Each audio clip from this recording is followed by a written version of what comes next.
Shaz here with the Juggernaut Thought. My Juggernaut Thought today is about all or nothing behavior. Often when we look at all or nothing behavior, it ends up being one thing generally, which is nothing.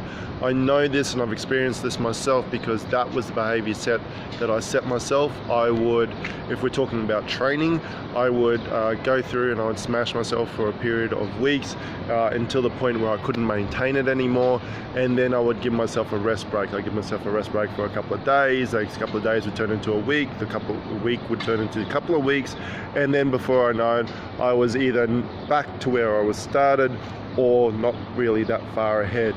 When I started to recognize this behavior, I recognized it in all aspects of my life, and I started to adjust it, and that's what it's about. So rather than having all or nothing, I started to get more markers on my scale and operate on a continuum.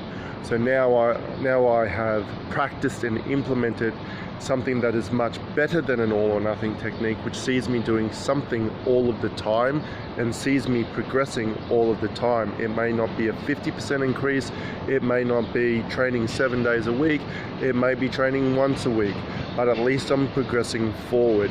And on the days when I'm not able to, or the weeks where I'm not able to give it all, I'm happy with something. Something is better than nothing.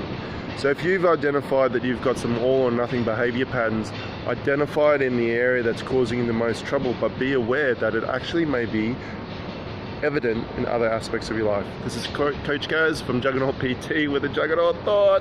Bye.